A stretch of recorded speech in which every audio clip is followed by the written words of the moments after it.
I never believed in those missing persons in national park stories. You know the ones. Reddit threads, YouTube videos, people claiming there are entire sections of forests that don't show up on maps. I always figured it was just paranoia mixed with poor navigation skills. That changed last October. I live in Colorado, and hiking is something I've done for years. Nothing extreme, just day hikes, sometimes solos, sometimes with friends. I'd done over 50 trails, and I'd never had anything close to a bad experience. Until I decided to try Black Ridge Trail.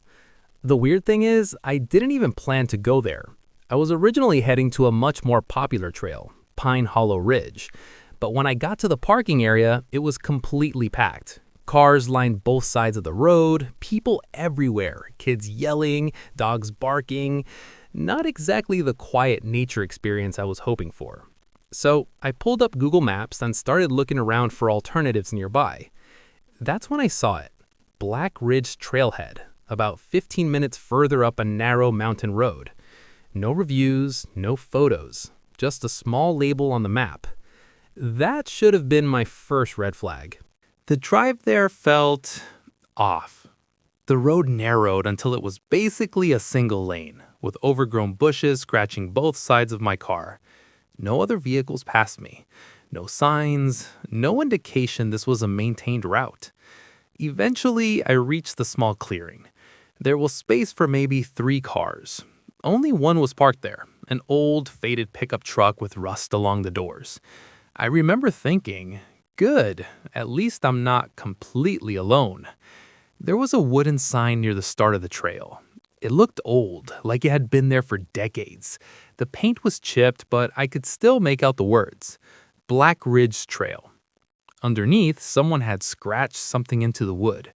Not carved neatly, more like gouged in, aggressively. I stepped closer to read it.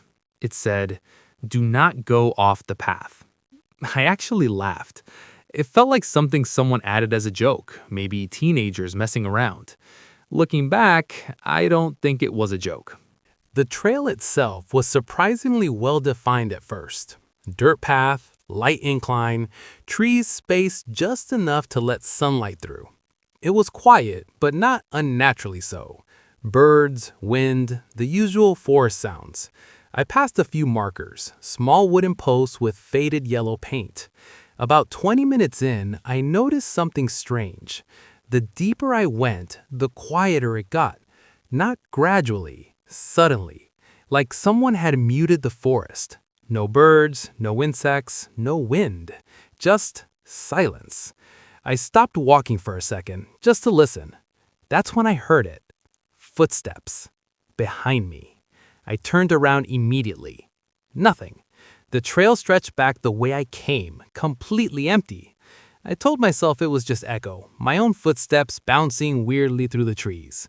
Still, I picked up my pace. About an hour into the hike, I reached something that didn't make sense. A fork in the trail. I pulled out my phone and checked the map again. There wasn't supposed to be a fork, just a straight trail looping around and coming back. But there it was. 2 separate paths splitting off in different directions. One looked more worn, like people actually used it. The other was narrower, partially overgrown. And then I noticed something that made my stomach drop. The worn path had no markers. The overgrown one had the yellow posts, meaning the official trail was the one that looked abandoned. That didn't sit right with me. So, like an idiot, I took the wider path. At first, nothing seemed off. The path was easier to walk, less vegetation, more open space. But after about 10 minutes, I realized something. There were no footprints, no tire tracks, no animal prints, nothing. Just perfectly smooth dirt, like no one had walked there in a long time. Then I saw the first object, a shoe, just one, lying on the side of the trail. It was a hiking shoe, worn but not destroyed, like someone had taken it off and just left it there. I looked around, expecting to find more, maybe a backpack, maybe another shoe. Nothing. That's when I started to feel it. That deep, instinctual fear. The kind that doesn't come from logic, the kind your body feels before your brain catches up. I should have turned back. I didn't. About 15 minutes later, I heard it. A whistle. Short, sharp, like someone trying to get attention. I froze. It came from somewhere ahead of me, deeper in the trees. I waited. Silence. Then it happened again. Same tone, same length. I called out, "Hello?" No response, but I knew something immediately. That wasn't a random sound. That was intentional, and it was repeating in the exact same way, almost like a recording. Eventually, the trail opened into a small clearing. In the middle of it was a cabin. It looked abandoned. Old wood, broken windows, roof partially caved in. There was no way this should have been here, not on a trail that barely even existed on maps. I should have walked away. Instead, I approached it. The front door was slightly open, and as I got closer, I noticed something inside. Movement. I stopped. My heart was pounding so hard I could hear it. I stared through the gap in the door. At first, I thought it was just shadows, but then it moved again. Something was inside, and it wasn't trying to hide. I don't know how to describe what I saw in a way that makes sense. It was a person, but wrong. Too still, standing in the middle of the room, facing the door. It wasn't reacting to me, not moving, not blinking, just standing there. I pushed the door open slightly more. That's when it smiled. Not naturally, slowly, like someone forcing their face to do something it didn't understand. I slammed the door shut and backed away. That's when I heard the footsteps again. But this time, they weren't behind me. They were inside the cabin, running toward the door. I didn't wait. I turned and ran back the way I came. Branches scratched my arms, rocks nearly tripped me, but I didn't stop. Behind me, I heard the door slam open. Then footsteps, fast, matching my pace. I didn't look back. I knew if I did, I'd lose whatever momentum I had. The trail seemed different now, longer, twisting in ways I didn't remember. And then I saw it, the fork. But it wasn't the same. Now, both paths looked identical. No markers, no difference, just two directions. I had to choose, fast. So I picked one. About 5 minutes into running down that path, I realized something was very wrong. The trees were closer together, the light was dimmer, and the silence was complete. Even my footsteps sounded muted. Then I heard it again, the whistle. But this time, it was right behind me. I turned and I saw it. Not clearly, but enough. It wasn't running normally. Its movements were jerky, too fast in some moments, too slow in others, like a glitch, and it was getting closer. I don't know how long I ran. Time didn't feel real anymore. At some point, I tripped and fell hard. When I looked up, I was back at the trailhead, just like that. No gradual transition, no sign I'd actually run all that distance, just there. My car, the clearing, the old truck. I got in my car, locked the doors, and didn't even bother taking one last look. I just drove. As I was leaving, I passed the sign again, the one that said Black Ridge Trail. But this time, the scratched message underneath was different. It didn't say, "Do not go off the path." Now it said, "You left the path." I tried to find the trail again a week later. Same road, same direction. But it wasn't there. No clearing, no sign, just dense forest. I even checked Google Maps. The label for Black Ridge Trail was gone, like it never existed. I don't hike alone anymore, and I never ever go off the marked path. This happened in the summer of 2019, when me and two of my friends decided to hike a trail in Northern California. We had just graduated college, and before starting our jobs, we wanted to take a short road trip across the West Coast. Nothing fancy, just cheap motels, gas station food, and a lot of hiking. The three of us were me, my friend Tyler, and our other friend Marcus. None of us were hardcore hikers, but we liked exploring trails that weren't overly crowded. That's exactly how we found Lost Creek Trail. Tyler found it on some hiking forum. Apparently, it was known for being quiet and scenic, with an old abandoned fire lookout somewhere near the top. It sounded perfect. When we got there around noon, the parking lot was completely empty. It wasn't huge, maybe space for 10 cars, but still, not a single person. Marcus joked, either this place is amazing or there's a reason nobody comes here. At the time, we laughed. Looking back, I wish we'd taken that seriously. The trailhead sign looked newer than most national park signs. Clean wood, clear lettering. But there was one weird thing. Someone had taped a piece of paper over part of the sign. It read, "Trail maintenance beyond mile 3. Proceed with caution." We figured that just meant some parts of the trail might be rough, so we started hiking. For the first hour, everything was normal. The trail ran alongside a small creek. Lots of shade, cool air, birds everywhere. Honestly, it was one of the nicest hikes we'd done on the whole trip. But around mile 2, Tyler stopped suddenly. He pointed ahead. About 100 feet down the trail, someone was standing there, just watching us. It was a man in his maybe late 40s or early 50s, tall, skinny, wearing a dark jacket even though it was pretty warm outside. He wasn't hiking. He wasn't moving, just standing there. When we got closer, he smiled. Not a friendly smile. More like the kind you give when you've been staring at someone for too long and realize you should probably act normal. He said, "Afternoon, boys." Marcus nodded. "Hey." The guy looked at each of us carefully. Then he said something that immediately made my stomach drop. "Tyler, Marcus, and you must be Daniel." That's my name. None of us had introduced ourselves. Tyler laughed awkwardly. Do we know you?" The guy shook his head slowly. "No, but I know you." That answer didn't make things any better. Marcus asked, "How?" The man shrugged. "You'd be surprised what you can hear in the woods." That didn't make sense either. We hadn't said each other's names since getting out of the car, and the parking lot had been empty. Tyler quickly said, "Well, have a good day." We walked past him.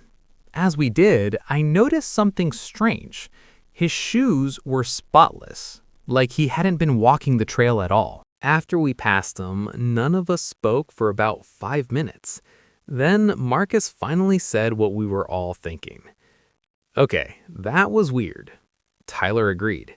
But we tried to brush it off. Maybe we said our names earlier without realizing. Maybe he overheard us somehow. Still, the vibe was off. About 10 minutes later, I turned around. The man was walking behind us, maybe 200 feet back, just slowly following the trail. Marcus noticed too. Is he following us? Tyler said, probably just hiking the same trail, but his voice didn't sound convinced. Around mile 3, the trail opened up into a rocky hill where the old fire lookout tower stood, or what was left of it. The structure had mostly collapsed. Just a wooden platform and a few broken beams remained. We climbed up onto the platform to take a break. From there, you could see the trail below. And that's when we saw him again. The man. He had stopped at the base of the hill, just standing there, watching us. Marcus whispered, "Why isn't he coming up?" Tyler shrugged. Maybe he's resting. But something about it didn't feel like resting. It felt like waiting. Then the man did something that made my skin crawl. He whistled. Not loudly, just a short, sharp whistle. A few seconds later, another whistle answered from somewhere in the forest, from the opposite direction. We all heard it. Marcus said, "Tell me that was a bird." Tyler shook his head slowly. That was not a bird. The moment we heard the second whistle, everything changed. That meant one thing. The guy wasn't alone, and whoever answered was somewhere in the woods around us. Tyler stood up immediately. "We need to go." Marcus said, "Back the way we came?" Tyler looked down at the man still standing near the trail. Not if he's blocking it. Right on cue, the man started walking up the hill. Slowly, still smiling. On the opposite side of the hill, there was a narrow trail heading down into thicker forest. It probably wasn't the official trail, but we didn't care. We climbed down the other side and started moving quickly. Not quite running yet, but close. Behind us, we heard movement, branches snapping, someone coming down the hill. Marcus whispered, "They're following." Tyler said, "Just keep moving." About 15 minutes later, we stumbled across something unexpected. A small wooden cabin hidden between trees. It looked abandoned. Windows broken, door hanging slightly open. Marcus said, "Should we hide in there?" Tyler immediately shook his head. No way. He was right. If someone trapped us inside, we'd be screwed. So we kept moving. A few minutes later, we heard a voice behind us. The same man. But now he sounded much closer. "Daniel!" I froze. Tyler grabbed my arm. "Don't stop." The voice came again. "Marcus! Tyler! Come back!" Then he laughed. It echoed through the trees. Eventually, we broke through the trees and saw something that almost made me collapse from relief. A road. And parked on that road was an old pickup truck. Not ours, but still, a vehicle meant people. Marcus ran toward it. Tyler yelled, "Wait!" But Marcus had already reached the driver's door. That's when we saw the inside. The back seat was filled with ropes and duct tape and a camera. Marcus slowly stepped away from the truck. Tyler whispered, "This is bad." Then we heard footsteps again, much closer this time. Luckily, just as panic started setting in, another car drove down the road. A couple in their 60s. They rolled their window down and asked if we were okay. Tyler didn't hesitate. "Can you please give us a ride to the main trailhead?" They agreed. As we drove away, I looked back toward the trees, and I swear I saw someone standing at the edge of the forest, watching the truck disappear. We reported everything to park rangers. The next day, they called Tyler back. They found the truck, but no one was around it. No footprints, no people, just the ropes and the camera. The ranger told Tyler something that still bothers me. Apparently, over the past few years, several hikers had gone missing in that same area. No bodies, no explanations, just gone. 2 years ago, I went on a solo hiking trip in Washington State. I usually prefer hiking with friends, but none of them were available that weekend, and I really needed the break. Work had been stressful, and I figured a quiet day in the mountains would help clear my head. The trail I chose was called Devil's Pass Trail. Not the most comforting name, but it had great reviews online. Before starting the hike, I stopped at a ranger station to ask about trail conditions. The ranger was an older guy, maybe late 60s. When I told him which trail I was planning to hike, he hesitated for a second. Then he said, "Just stay on the marked path." I laughed. Yeah, that's usually the plan. But he didn't laugh. He just repeated it. Stay on the marked path. That should have been my warning. The hike started normally. Beautiful views, tall pine trees, cool mountain air. But after about an hour, the trail entered a much denser section of forest. The trees blocked most of the sunlight. Everything looked darker, quieter. I figured that was just how the forest was in that area. Then I heard something behind me, my own voice. "Hey." I turned around instantly. No one was there, but I knew what I heard. It sounded exactly like me. I told myself it was an echo. Maybe my voice from earlier bouncing off the mountains or something, even though I hadn't said hey. Still, I kept hiking. A few minutes later, I heard it again. My voice. "Wait." This time it came from deeper in the forest, not the trail, the trees. That's when something clicked in my head. Whatever was making that sound was trying to get me to leave the trail. I remembered what the ranger said, stay on the marked path.